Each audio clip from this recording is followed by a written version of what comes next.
Hello friends, मैं हूं doctor Anuradha Chauhan, public health expert. आज हम बात करेंगे म्यूकोरमाइकोसिस के बारे में। जैसा कि देखने और सुनने में आया है कि म्यूकोरमाइकोसिस काफ़ी जगह पर फैल चुका है। खासतौर से कोरोना की इस महामारी में म्यूकोरमाइकोसिस के केसेस काफ़ी देखने और सुनने में आ रहे हैं।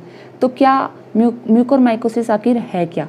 म्यूकोरमाइकोसिस जो है ये एक फंगल इन्फेक्शन होता है जो कि फंगस क्या होती है? ये ग्रुप ऑफ द मोल्ड्स होती है। आपने काफ़ी टाइम नोटिस किया होगा कि जो ब्रेड और रोटी जब ख़राब हो जाती है तो उस पर हरी और ब्लैक कलर की एक फंगस जैसा कुछ जमा हो जाता है, काला काला। तो वही टाइप के आप म्यूकोरमाइकोसिस को भी सपोज कर सकते हैं कि ये देखने में ऐसी ही दिखती है। म्यूकोरमाइकोसिस जो है इसको म्यूकोरमाइसिटिस भी बोलते हैं, ठीक है। तो ये जो है म्यूकोरमाइकोसिस ये किसको हो सकती है? म्यूकोरमाइकोसिस जो है कोविड के पेशेंट्स में ही देखने को क्यों मिल रही है? तो इसके कोविड के पेशेंट्स में जो ये देखने को मिल रही है, इसके दो कारण हैं। नंबर 1 कि कोविड की बीमारी से जब इंसान ग्रसित होता है तो उसकी इम्यूनिटी एक तो वैसे ही कमज़ोर हो जाती है। दूसरा क्या है कि इनडिस्क्रिमिनेट यूज़ ऑफ स्टीरॉयड काफ़ी देखने को मिला है कोविड के इस पेंडेमिक में। और स्टीरॉयड जो है वो इम्यूनोसप्रेशन कराता है, यानी कि आपकी जो इम्यूनिटी है उसको दबा देता है। तो इम्यूनिटी को दबाने की वजह से जो आपकी बॉडी की एक एबिलिटी होती है to fight to the external foreign bodies और एलर्जेंस, वो आपकी बॉडी की इम्यूनिटी कम हो जाती है, जिसकी वजह इम्यूनिटी के कम होने की वजह से आपकी जो एक इन्फेक्शन को एक्वायर करने की कैपेसिटी है वो बढ़ जाती है। तो स्टीरॉयड के यूज़ से पेशेंट्स में म्यूकोरमाइकोसिस का इन्फेक्शन एक्वायर करने की कैपेसिटी भी बढ़ जाती है।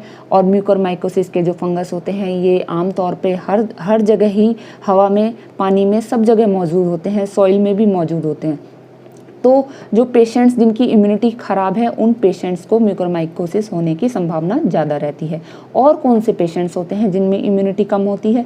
और दूसरी तरह की बीमारियां जैसे कि HIV, प्रेगनेंसी और ऑर्गन ट्रांसप्लांटेशन वाले पेशेंट्स जो होते हैं, जिन लोगों में WBC कम होती है, ख़ासतौर से जिनके अंदर न्यूट्रोफिल्स कम होते हैं, न्यूट्रोपीनिया के जो पेशेंट्स होते हैं, उनमें भी म्यूकोरमाइकोसिस काफ़ी देखने को मिलता है। और कुछ और पेशेंट्स जैसे कि जो पेशेंट्स डायबिटीज़ होते हैं, डायबिटीज़ के जो पेशेंट्स होते हैं, लीवर या किडनी डिसीज़ के जो पेशेंट्स हैं, पहले से ही जो दवाइयाँ ले रहे हैं, या जिनके अंदर ऑर्गन ट्रांसप्लांट हो चुका है और वो इम्यूनोसप्रेशन की कुछ दवाइयाँ ले रहे होते हैं ऑर्गन ट्रांसप्लांटेशन के बाद, उन लोगों में भी म्यूकोरमाइकोसिस होने के चांसेस ज़्यादा होते हैं क्योंकि इम्यूनिटी पहले से ही कम होती है। ऐसा नहीं है कि ये म्यूकोरमाइकोसिस नॉर्मल इम्यूनिटी वाले को भी कभी भी हो सकता है, ऐसा नहीं देखने में है क्योंकि ये जो डिसीज़ है काफ़ी रेयर है। तो हमने बात कर ली कि ये किन लोगों को ज़्यादा हो सकता है। अब हम बात करते हैं म्यूकोरमाइकोसिस के सिम्टम्स के बारे में। जो सिम्टम्स होते हैं, इसको जो ट्रांसमिशन का जो इसका रूट होता है वो होता है इन्हेलेशन, यानी कि आपने अगर फंगस के स्पोर्स को इन्हेल कर लिया है या फिर किसी तरीके से वो आपके ओरल कैविटी में चले गए हैं, तब आपको इसके इन्फेक्शन के चांसेस हो सकते हैं। या फिर अगर आपकी स्किन में ब्रीच है, कोई चोट खरोंच वगैरह है, तो उसके थ्रू भी ये आपका जो फंगस के स्पोर्स हैं आपके ब्लड तक एंट्री ले सकते हैं। तो जो मोस्ट कॉमन रूट है वो है इन्हेलेशनल रूट ऑफ द स्पोर्स। तो अगर ये नाक के थ्रू आपकी बॉडी में जाते हैं तो ये नेज़ल कैविटी से रिलेटेड सिम्टम्स कर सकते हैं। और जो इसका जो फंगस होता है वो ट्रैवल कर सकता है, वो आपके ब्रेन में भी जा सकता है, वो आपके GI ट्रैक्ट में भी जा सकता है, और पीछे विंड पाइप के थ्रू होता हुआ वो लंग्स में जा सकता है। इसके अलावा वो ब्लड तक भी पहुँच सकता है फंगस जो है। जो हमारा म्यूकोरमाइकोसिस है जहाँ जहाँ जाता है वहाँ वहाँ के सिम्टम्स आने स्टार्ट हो जाते हैं। अगर नाक में है और नाक के थ्रू वो साइनस तक अगर पहुँच जाता है तो साइनस रिलेटेड प्रॉब्लम्स आनी शुरू हो जाती है, पेशेंट को हेडेक होने लगता है, नेज़ल डीकंजेशन स्टार्ट हो जाता है। और अगर उसका जो नाक में जो एरिया होता है नेज़ल ब्रिजेस के पास में, उसका जो है काला काला एक फंगस के जैसा कुछ जमाव इकट्ठा हो जाता है। अगर ब्रेन में चला जाता है तो ये कोमा और डेथ तक भी कर सकता है, जो कि काफ़ी सीरियस डिसऑर्डर हो सकता है। अगर ये ऑर्बिटल कैविटी में पहुंच गया है तो ये ब्लाइंडनेस भी कॉज कर सकता है। अगर GI में चला गया है, गैस्ट्रोइंटेस्टिनल ट्रैक्ट में चला गया है, तो आपके गैस्ट्रोइंटेस्टिनल ट्रैक्ट से रिलेटेड जो सिम्टम्स होते हैं जैसे कि नोज़िया, वॉमिटिंग, लैट्रिन में आपका जो है ब्लड का आना, डायरिया होना, ये सिम्टम्स आ सकते हैं।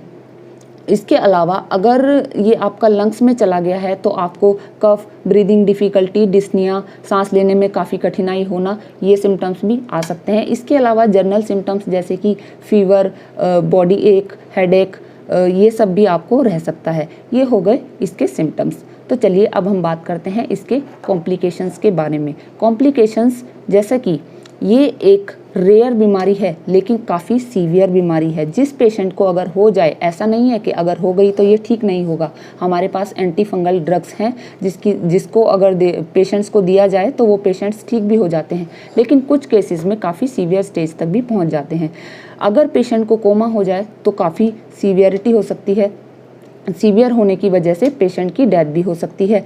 आई में अगर पेशेंट को हो सकता है ब्लाइंडनेस हो जाए, और ब्लाइंडनेस की वजह से हमें कई बार ऐसा होता है कि दूसरी जगह फैलने से रोकने के लिए हमें उस पेशेंट की आइज़ तक निकालने को मिल जाती है, जैसा कि आपने आजकल के न्यूज़ वगैरह में भी सुना होगा, और जिसकी वजह से ऐसी न्यूज़ सुनने की वजह से आप लोग सभी काफ़ी डरे हुए भी होंगे। अच्छा, अब हम बात कर लेते हैं कि इसको इन्वेस्टिगेट कैसे किया जाए। पेशेंट को अगर म्यूकोरमाइकोसिस से रिलेटेड लक्षण नज़र आ रहे हैं तो उसके इन्वेस्टिगेट करने के लिए हमको जो भी अगर जो बॉडी का जो फ्लूइड होता है, हमें उसका, जैसे कि अगर आपके नेज़ल फ्लूइड लिया जा सकता है, आपका जो है ओरल कैविटी से सलाइवा वगैरह को ले सकते हैं, बॉडी फ्लूइड्स का सैम्पलिंग कराई जाती है। इसके अलावा जो है टिश्यू बायोप्सी वगैरह के थ्रू भी इसको जांच करा सकते हैं। अब इसको ट्रीट कैसे किया जाए? इसको ट्रीट करने के दो तरीके हैं, या तो एंटीफंगल ड्रग दी जाए या फिर सर्जरी करके उस अफेक्टेड एरिया का रिमूवल किया जाए। ये होता है इसका ट्रीटमेंट। अब हम बात करते हैं कि इसको प्रिवेंट करने के लिए क्या करें। सबसे जो प्रिवेंट करने का जो आसान तरीका है, दो ही चीज़ें हैं कि आप इनडिस्क्रिमिनेट यूज़ ऑफ स्टीरॉयड ना करिए, और दूसरा जो तरीका है वो ये है कि आप अपनी इम्यूनिटी को बरकरार रखने के लिए अपना लाइफस्टाइल चेंज करिए, हेल्दी फूड खाइए, एक्सरसाइज, योगा, प्राणायाम आप जो कर सकते हैं सब करिए, अपनी इम्यूनिटी को अच्छा रखिए, स्ट्रेस मत लो, टेंशन मत लीजिए, और जो भी आप कर सकते हो अपनी इम्यूनिटी के लिए अच्छे से अच्छा करने की कोशिश करिए। और हर छोटी या बड़ी बीमारी हो, बिना डॉक्टर की सलाह के आप स्टीरॉयड्स का यूज़ मत करिए। Thank you.